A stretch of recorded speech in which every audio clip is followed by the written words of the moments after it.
My brother and wife's secret affair was exposed. I heard moaning from my brother's bedroom and found out my wife was in there. What they did just months after his wife died shattered our entire family and exposed a web of lies I never saw coming. Welcome to Storytime Reddit, everyone. I'm a 33-year-old man, and if someone had told me that the woman I loved for over a decade, the one I believed was my soulmate, would one day betray me in the most ruthless way, I would have laughed. Because to me, our marriage had always been the most beautiful dream of my life. I met her back in high school. We went to the same school, but to be honest, I barely noticed her back then. I was the athletic type, always into sports, playing basketball every weekend. She, on the other hand, was a true bookworm, always tucked away in the library with thick novels in her hands. We were like two parallel worlds with little in common. But life has a funny way of throwing unexpected twists at you. 10 years later, we ran into each other at a class reunion. In a room full of familiar yet distant faces, it was her eyes that made me pause. She still had that quiet demeanor, but now there was a sense of maturity and calmness that made my heart skip a beat. Strangely, this time, I couldn't take my eyes off her. We talked like we'd never spent time apart. That night, I didn't care about anyone else in the room. All I wanted was to keep listening to her soft voice. Just a few weeks later, we started dating. Everything happened fast, and maybe outsiders would say it was rushed, but for us, it felt completely natural. A year later, we were married. It was only after getting married that I truly understood why people say, love that comes late isn't late, it's right on time. She was everything I ever dreamed of in a wife. Understanding, kind, gentle, and always putting family first. Throughout our 10 years of marriage, we had our arguments, sure. There were disagreements. But I never once doubted her love for me. We went through financial hardships together, shared instant noodles in our tiny rented apartment during the early years of marriage, and eventually bought our first home. I truly believed I had found my other half. She wasn't just my wife, she was my friend, my emotional anchor whenever I felt overwhelmed. I remember one time I got into a minor car accident. She left an important meeting at work just to rush to the hospital and hold my hand. Little things like that made me believe she was the woman I'd grow old with. Both of our families adored her. My mother once told me, "You're lucky, son. Not everyone finds a wife who truly cares and respects her husband the way she does." I believe that. I believed we were meant to be. But maybe I forgot one thing. No matter how deep the love, it is never immune to betrayal. I didn't know that everything I held dear was slowly falling apart behind my back. I had no idea that the woman I once thought was the love of my life had been holding someone else in her heart all along. And that person was my own brother. But that's another part of the story, the part my heart was never ready to tell until the truth finally came to light. Everything started to change on a cold October day. My sister-in-law, my brother's wife, was diagnosed with terminal lung cancer. The news hit our family like a punch to the face. She was a gentle, cheerful woman, the one who always kept the peace at every family gathering. None of us could believe that someone like her would face such a cruel fate. I still clearly remember the moment my brother came home from the hospital, collapsed into a chair, and buried his face in his hands, crying uncontrollably. I had never seen him so broken. As his younger brother, all I could do was put a hand on his shoulder and promise, "We're all here for you, the whole family." And at that time, I truly believed it. My wife, the woman I proudly called my emotional anchor, didn't hesitate to step up and help. She said, "He needs someone by his side. I can't just watch him suffer like that and do nothing." I nodded. I knew my wife had a kind heart, so when she began going over to my brother's house, regularly cooking for him, doing laundry, tidying up, sometimes staying late, I didn't question it. I saw it as an act of compassion. I thought it was just family looking out for family. One time I even joked, "My brother seems to be relying on you a bit too much." She chuckled softly and replied, "I'm just helping. He just lost his entire world." And it was true. 3 months after the diagnosis, my sister-in-law passed away. I still remember the night of the funeral. Our whole family was drowning in tears. My brother looked like a shell of himself. And my wife? She was by his side the entire time, never leaving him for a moment. I didn't think much of it. Everyone was grieving, and what she was doing just seemed like being there for someone who needed support. My whole body froze. I didn't want to believe my ears. I didn't want to accept the most painful possibility racing through my mind, that the person in that room was my wife. I didn't say a word.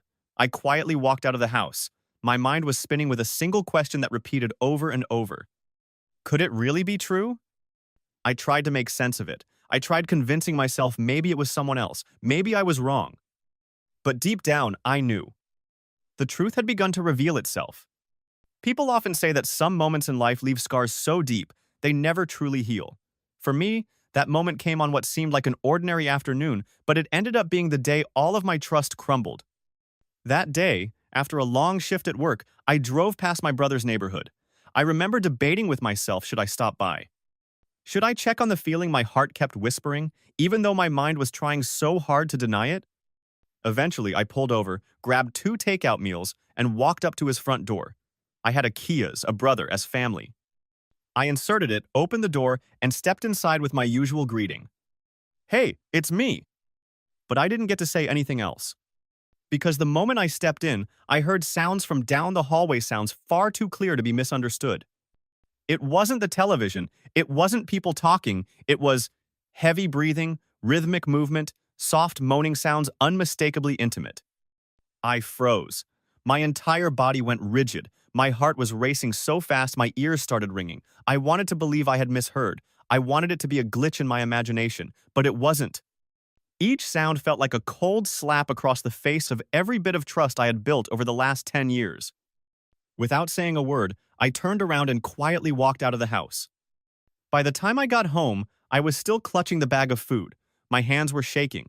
It was cold outside, but I was drenched in sweat. I entered the house in silence. The place I once called home now felt like a prison that trapped nothing but suffocating heartache. I tried calling her, no answer, no text, no explanation. An hour later, my wife came home. She casually said she had managed to organize a lot of my sister-in-law's things that day. She looked me straight in the eyes and smiled like nothing had happened. Like she hadn't just walked out of another man's arms. I nodded.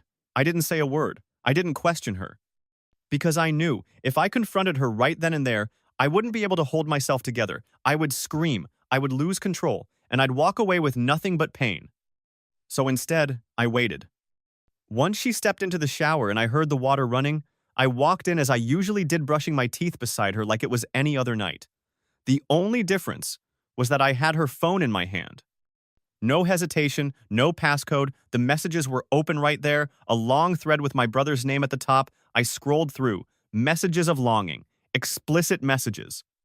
Confessions that they had feelings for each other since high school. Then I reached the one that shattered me. Sometimes when I'm lying next to my husband, I imagine it's you. I felt nothing at that point. Not rage, not sorrow, just a deep, paralyzing emptiness. I took screenshots of everything, sent them to my own phone, and carefully deleted all traces. I placed her phone back where she left it and walked out of the bathroom as if nothing had happened. And in that moment, I knew I couldn't keep living like this. I was going to leave her. I was going to cut ties with my brother. But before I did that, I was going to make sure they paid. Because they didn't just betray me. They desecrated memories. They shattered a family. And worst of all, they disrespected a woman who's no longer here to defend herself, the woman we all once loved and mourned. I used to believe that the most painful moment was hearing the sound of betrayal behind a closed door, but I was wrong. The real pain is seeing that betrayal written out by the very hand of the person you love. My wife had just gotten home, pretending like nothing had happened. She went to take a shower. And me? I played the role of the ordinary husband brushing my teeth at the sink like my heart hadn't been crushed just hours earlier. But in my mind, every step had already been planned. Her phone was sitting right there on the bathroom counter, screen still lit, no password. Maybe she trusted me too much. Or maybe she just didn't care. I picked it up, went to her messages. The first name that popped up, none other than my brother. And then I started reading. I read every word, every line. Every letter felt like a blade, cold, sharp, and merciless, slicing straight into my chest. There was no denying it, no assumptions left, no more, maybe it wasn't her. It was all right there. I miss your hug from the other night, and the way you looked at me when I lied to my husband. I miss you too. I can't stand it when you leave my bed. There are nights I'm lying next to him, and I imagine it's you. I feel guilty, but I can't stop myself. My hands were shaking, but I kept going. I took screenshots of everything and sent them to my own phone. Then I deleted the entire message history from hers like I had never touched it. I even wiped the screen with a towel to remove any fingerprints. Sounds crazy, I know, but I needed her not to suspect anything. I needed time. Because in that exact moment, I knew one thing for certain. I wouldn't scream, I wouldn't hit, I wouldn't cause a scene. I would expose them at the right place, at the right time so thoroughly that they'd have no way out. I stepped out of the bathroom before she finished. Saturday on the sofa, staring blankly at the television playing some mindless show. She came out, asked if I wanted some tea. I nodded. She smiled. And all I could do was look at Hearthwoman I once thought I'd grow old with now standing there, brewing tea like a thoughtful wife, when just a few hours ago she had been in bed with my brother. I wanted to laugh, but I couldn't. For the next few days, I moved like a ghost working, coming home, eating dinner, sleeping. But beneath the silence, a plan was taking shape. I couldn't live with them, and I couldn't let them keep lying to everyone around us. I wasn't the only victim. My parents, my nephew, the memory of my late sister-in-law, we had all been betrayed. At first, I thought I could stay quiet. But then I read a message where she wrote, "The truth is, you were always the one I wanted to marry, not him." That's when I knew. I couldn't forgive. Not ever. I had loved this woman with everything I had. But now, I'd use my mind cold and clear to end this. Not because I was weak, but because I deserved the truth. I don't even remember the last time I had dinner with my family in peace. Ever since I found out about my wife and my brother's betrayal, every meal felt like swallowing glass.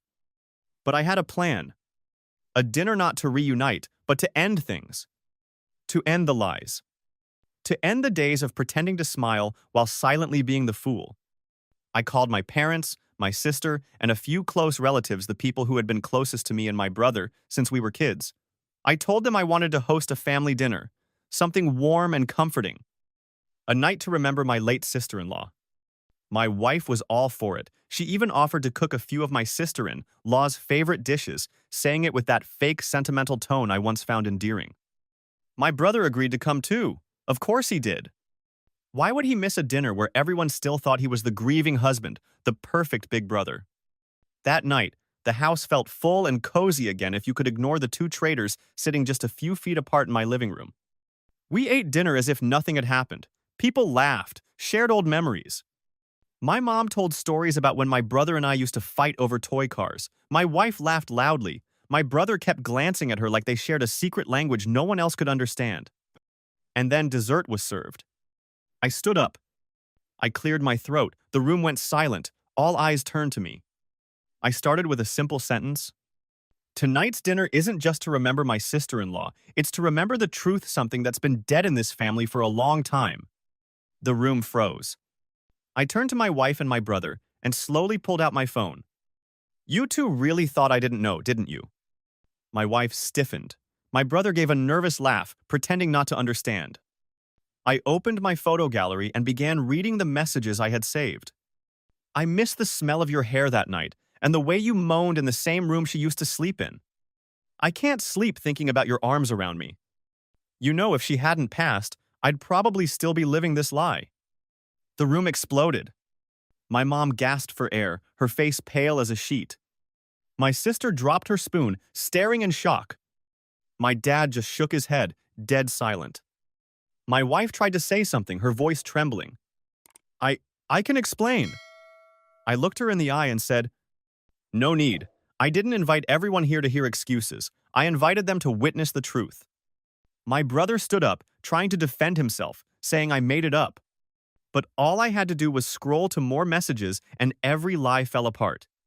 "You two didn't just betray me. You betrayed the memory of my sister-in-law. Less than 6 months after she passed, you were already in bed together. How long did you think you could keep this going?" No one defended them. No excuse was strong enough to save their image. I stood up and walked away, leaving them in the thick silences surrounded by disappointment and disgust. At that moment, I knew I had won it because I wanted revenge. But because I had chosen the truth over the illusion I once clung to? And that dinner was the last time I ever called them family. After the night, I exposed everything at the family dinner. It felt like everything collapsed, but in a way that made me feel relieved. No more fake smiles. No more hugs disguised in betrayal. I had waited for that moment for so long, the moment the masks would fall and the truth would stand in front of everyone. The next morning, my wife was silent. Not a single excuse, not a single tear. She just sat at the dining table, both hands wrapped around her coffee cup, staring at the floor like she was hoping time could rewind itself. But I wasn't soft anymore. I spoke clearly. "We're getting a divorce." She looked up, her eyes red. "Can we take it slow? I was wrong, but—" I cut her off. "Number. This wasn't just a mistake. This was betrayal. You didn't just betray me. You betrayed someone who's no longer here, and you betrayed this entire family." Years ago, I probably would have screamed at her, maybe even broken something out of rage. But now, there was nothing left to scream with. Just exhaustion, and a firm decision to cut away what was already rotten. I contacted a lawyer that same week. Luckily, we didn't have children, and our finances weren't too complicated, so the division wasn't messy. My wife, or I guess I should say, ex-wife, seemed to understand that if she tried to take anything, I had enough proof of her infidelity to leave her with nothing. She didn't ask for a penny. No countersuit. No drama. We signed the divorce papers in silence. No tears, no hugs goodbye. Just 2 dry signatures on a piece of paper closing the chapter on 10 years of my life. And my brother? After that night, nearly the entire family cut ties with him. My mother said through tears that she no longer recognized her own son. She once believed he was strong, loyal, and principled, but the truth shattered her more than anyone else. Since then, he hasn't been invited to any family gathering. Birthdays, holidays, she's name isn't even mentioned anymore. I don't know if they're still together. I don't care. To me, they both died a long time ago, dead in my heart, in the soul of someone who once called them family. You know, people often say divorce is a failure. But to me, it was freedom. It was the beginning of a new chapter where I could breathe again, live without suspicion, and finally love myself completely. I started spending more time with my parents, focusing on myself, and appreciating the little things I used to overlook. I got back into working out. I traveled alone. And I learned how to be alone, without feeling lonely. I didn't rush into a new relationship. Not because I was afraid, but because I was learning how to trust again. To trust others and, more importantly, to trust myself. Someone once asked me, "Do you regret it? Getting married? Loving the wrong person?" I smiled and replied, "Number, because going through hell taught me I deserve heaven." After everything that happened, from uncovering the truth, exposing it in front of my family, going through a divorce, and cutting ties with my own brother, I thought I would collapse. There were nights when I sat alone in the living room, a cup of cold coffee in my hand, staring out into the dark window and asking myself, how did everything fall apart so quickly? 10 years of youth, a family, a marriage. Turns out it was all just a shell covering a web of lies. But time, like a quiet companion, started to heal me, little by little. It didn't happen overnight. At first, everything felt numb. I was going through the motions, waking up, going to work, eating meals in silence. But eventually, I noticed the ache in my chest wasn't as sharp. The silence that once echoed through the house became peaceful instead of punishing. I no longer had to see the woman I used to call my wife every day. I no longer had to pretend not to know when my brother called or fake a smile at family gatherings.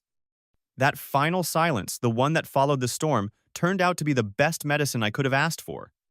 My mother, at first, was heartbroken. She couldn't believe that the 2 sons she had raised could end up in such a devastating situation. But instead of blaming me for pulling back the curtain on our family's darkest secret, she came to me.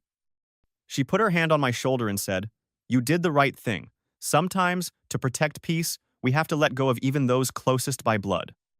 I hugged my mother tightly that day. It was the first time in a long time that I let myself truly cry.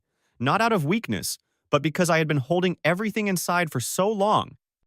I had spent months pretending to be okay while my world crumbled beneath me. Since then, I've started living a new life. I'm no longer sharing a bed with someone who lied to me. I no longer answer calls or messages from my brother, the man who used to be my hero when I was a kid. I moved out of our old house, a house that once held so many memories, but had become a constant reminder of betrayal. I rented a small apartment near a lake, and every morning I make myself a cup of coffee, open the window, and let the sunlight warm my skin like a silent embrace. I started reading again. I signed up for a morning yoga class. I began journaling, and somewhere along the way, I found myself smiling again. Not because everything was perfect, but because I had finally made peace with the truth.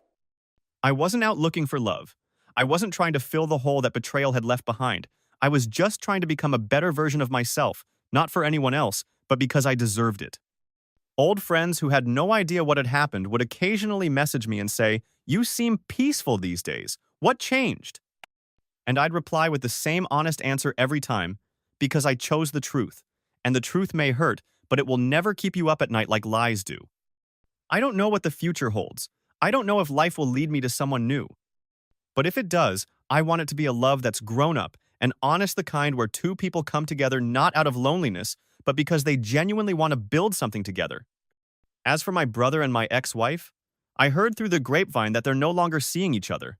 Maybe, once everything was exposed, they saw each other for who they really were. Or maybe, just maybe, they realized that no relationship built on betrayal can truly survive.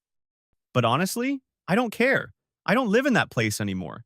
I don't keep screenshots tucked away as proof. I don't scroll through old photos trying to make sense of it all.